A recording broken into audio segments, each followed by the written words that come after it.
Hi hello friends, welcome back. லாஸ்ட்டாக வந்து நம்ம சேனலில் வந்து கேம் சேஞ்சர் அந்த மூவியோட ரிவ்யூ பற்றி பார்த்துருந்தோம்.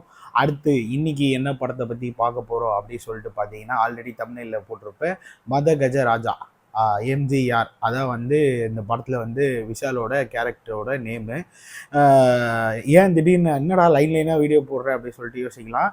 ஆக்சுவலாக வந்து அந்த மூவி கேம் சேஞ்சர் மூவியோட கமெண்ட்டில் வந்து ஒருத்தவங்க கேட்டிருந்தாங்க, இந்த மாதிரி வந்து மதகஜ ராஜா மூவியோட ரிவ்யூ போடுங்கன்னு சொல்லிட்டு. ஸோ அதனாலேயே அந்த படத்தை பார்த்துட்டு இப்போ அந்த படத்தோட ரிவ்யூவும் நம்ம சேனலில் போடுறோம். ஸோ நம்ம சேனல்லே இதுதான் வந்து ரொம்ப சீக்கிரமாக வந்த வீடியோவாக இருக்கும், அடிக்கடி பக்கத்தில் வந்த வீடியோவாக. ஸோ முந்தானேத்து வந்து கேம் சேஞ்சர் போட்டிருப்போம், இன்றைக்கி வந்து மதகஜ ராஜா. ஏன் இவ்வளோ இதுவாக போடுறேன்னா, இன்னும் பொங்கல் லீவ் முடியல, இன்னும் ஒரு 2 or 3 days இருக்குது. ஸோ அதுக்குள்ளே நீங்கள் போய் தேட்டரில் பார்க்குறதுனா கூட பார்க்கலாம். ஓகே, இப்போ நம்ம ஸ்டோரிக்குள்ளே வருவோம். படம் எப்படி இருக்குது அப்படி சொல்லிட்டு பார்த்தீங்கன்னா, ஃபஸ்ட்டு நான் வந்து ஸ்பாய்லர் கிடையாது, ஒரு ஸ்டோரியாக சொல்கிறேன். ஏன்னா வந்து எல்லா திரை விமர்சனமுமே வந்து பார்த்தீங்கன்னா இந்த மாதிரி ஸ்டோரி சொல்லிவிட்டு அதில் படம் எப்படி இருக்குது அப்படி தான் சொல்லுவாங்க. ஸோ என்ன கதைப்படி பார்த்தீங்கன்னா, விஷாலுக்கு வந்து 3 ஃப்ரெண்ட்ஸு. ஒன்று ஆப்வியஸ்லி சந்தானம், அதுக்கப்புறமா வந்துட்டு இன்னும் 2 பேர் இருக்காங்க. அவங்க நிறைய படத்தில் நடிச்சிருக்காங்க, அவங்களாம் நீங்கள் பார்த்துருக்கீங்க. மொத்தம் 4 பேர் விஷாலோட சேர்த்து. அந்த 4 பேர் வந்து அதான் இந்த படம் வந்து நார்மலாக எப்படின்னா, நீங்கள் வந்து உங்களுக்கு வந்து ஆம்பளைன்னு சொல்லிட்டு ஒரு படம் இருந்தது பார்த்தீங்களா விஷால், அதுவும் வந்து டேரக்டர் வந்து சுந்தர் சி தான். ஸோ வந்து அந்த படம் நீங்கள் இப்போவும் கேடிவி சன் டிவியில் தான் போட்டால் பார்ப்பீங்க, இப்போவும் நான் உட்காந்து பார்ப்பேன் அப்படின்னு சொன்னீங்கன்னா, உங்களுக்கு இந்த படமும் கண்டிப்பாக பிடிக்கும்.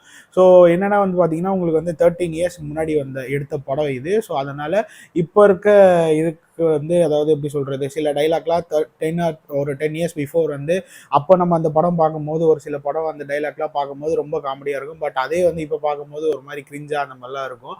ஸோ அதனால் வந்து இப்போ இருக்க 2K கிட்ஸுக்கு வந்து அது பிடிக்குமா, அந்த படம் பிடிக்குமான்றது கூட ஒரு டவுட்டு தான். ஏன்னா வந்து இது ஒரு 10 years பிஃபோர் முன்னாடி வந்த படம். ஸோ அதனால் வந்து கண்டிப்பாக வந்துட்டு சந்தான காமெடி உங்களுக்கு பிடிக்குன்னா கண்டிப்பாக போய் பாருங்கள். பட் ஆனால் அந்தளவுக்கு ஒன்றும் புதுசாக, அதாவது இப்போ டிடி ரிட்டர்ன்ஸ் அதை ஒரு பக்கம் வச்சுக்கிட்டு, இந்த பக்கம் வந்து ஆம்புலன்னு சொல்லிட்டு ஒரு படம் வந்தது இல்லை விஷால், அந்த படமும் நீங்கள் ரெண்டுத்தையும் வச்சு பார்த்தீங்கன்னா உங்களுக்கு எது பிடிக்கும்? ஆப்வியஸ்லி டிடி ரிட்டர்ன்ஸாக பிடிக்கும். என்னதான் டிடி ரிட்டர்ன்ஸில் சந்தானம் வந்து ஹீரோவாக இருந்தாலும் காமெடிஸ் வந்து கொஞ்சம் டிஃப்ரெண்ட்டாக இருக்கும், புதுசாக இருக்கும். ஆனால் இது வந்து கம்பேர் பண்ணும்போது உங்களுக்கு வந்து மதகஜ ராஜாவில் வந்து மதகஜ ராஜா இதெல்லாம் வந்து இந்த படத்துலலாம் வந்து பார்த்தீங்கன்னா வந்து கொஞ்சம் ஓல்டு வெர்ஷன் ஆஃப் காமெடிஸ் தான் இருக்கும். ஸோ அதனால் இந்த படத்தில் வந்து இதுதான் ஆஸ் யூஷுவல் கான்செப்ட் தான். ஃப்ரெண்ட்ஸு 4 பேர், அது ஹீரோயின் வந்து 2 பேர், அஞ்சலி, வரலட்சுமி, சரத்குமார். அதில் அவங்க இந்த படத்தில் எதுக்கு வந்திருக்காங்கன்னே தெரியல. ஸோ மெயின் ஹீரோயின் வந்து பார்த்தீங்கன்னா அஞ்சலி தான் மெயின் ஹீரோயின். இவரோட ஃப்ரெண்ட்ஸ் அந்த 2 பேருக்கு வந்து ஒரு பிரச்சனை வருது. அந்த பிரச்சனை அந்த 2 பேருக்கும் அந்த பிரச்சனை வர்றதுக்கு ஒரு காமனான ஒரு ஆள் யாருன்னு பார்த்தீங்கன்னா அவர் தான் வில்லனு. ஸோ இப்போ அந்த ஃப்ரெண்ட்ஸோட பிரச்சனையிலேருந்து அவங்களை வெளில வர வைக்கணுன்ற காரணத்துக்காக விஷால் வந்து அந்த வில்லனை தேடி போகும்போது அவருக்கும் வில்லனுக்கும் பிரச்சனை வருது. அப்புறம் 2 பேரும் மாற்றி சண்டை போட்டுக்கிறாங்க. அப்புறம் வந்து இவர் வந்து ரிவெஞ்ச் எடுக்கிறாரு. நான் வந்து இந்த டேஸ்க்குள்ளே உன்னை வந்து இந்த பணத்தை, இந்த பிரச்சனையிலேருந்து என் ஃப்ரெண்ட்ஸை வெளில வர வைப்பேன்னு சொல்லிட்டு விஷால் வந்து ரிவெஞ்ச் எடுக்கிறாரு. ஸோ அந்த ரிவெஞ்ச் வந்து என்ன ஆகுது, அதுலேருந்து வந்து எப்படி வந்து படம் என்ன கிளைமேக்ஸ் என்ன ஆகுது அப்படின்றது தான் கதை. பாட்டெல்லாம் வந்து பார்த்தீங்கன்னா வந்து எனக்கு பிடிச்சது வந்து அந்த விஷால் ஒரு பாட்டு பாடியிருப்பார், மை டியர் லவர். அந்த பாட்டு நல்லா இருக்குது, கொஞ்சம் காமெடியாக ஃபன்னாக போகுது. அதே மாதிரி வந்து பார்த்தீங்கன்னா வந்துட்டு லாஸ்ட் ஒரு 15 minutes படத்தில் வந்து கண்டிப்பாக ஃபன் இருக்குது. நீங்கள் தேட்டருக்கு போய் பார்க்குறது இருந்தால் அந்த 15 minutes வந்து ஒர்த்து அப்படின்னு சொல்லிட்டு சொல்லலாம். படம் நல்லாவே இல்லைன்னா சொல்ல முடியாது, தியேட்டர் போய் பார்க்கலாம். பட் ஆனால் தியேட்டரில் போய் பார்த்தீங்கன்னா லாஸ்ட் 15 minutes வந்து விட்டுறாதீங்க. படம் மேபி ஒரு சிலருக்கு பிடிக்கலன்னு பாதியில் ஏன் சொல்லாதீங்க. கடைசி அந்த 15 minutes உங்களுக்கு என்னதான் படம் பிடிக்கலனாலும் அந்த 15 minutes நல்லாயிருக்கும். அது வந்து நம்ம மறைந்த நடிகர் மனோபாலா இருக்கார்ல, அவர் தான் அந்த காமெடி சீனில் வராரு.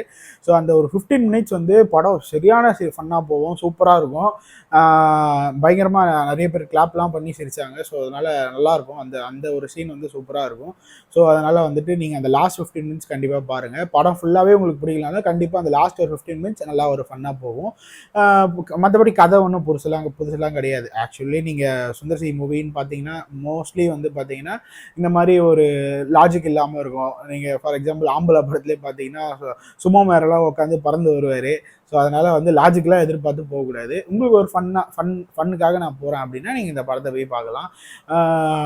அதே மாதிரி வந்து ரேட்டிங், இந்த படத்துக்கு ரேட்டிங் வந்து பார்த்தீங்கன்னா 5க்கு வந்து நான் வந்து ஒரு 2 ஸ்டார் தான் நான் தருவேன். ஏன்னா வந்துட்டு சந்தான காமெடி என்னன்னா, நம்ம வந்து சந்தான காமெடி வந்து எல்லா மூவிலையும் பார்த்து பார்த்து நம்மளுக்கு பழகிடுவோம். இது வந்து ஒன்றும் புதுசாக எதுவும் இல்லை.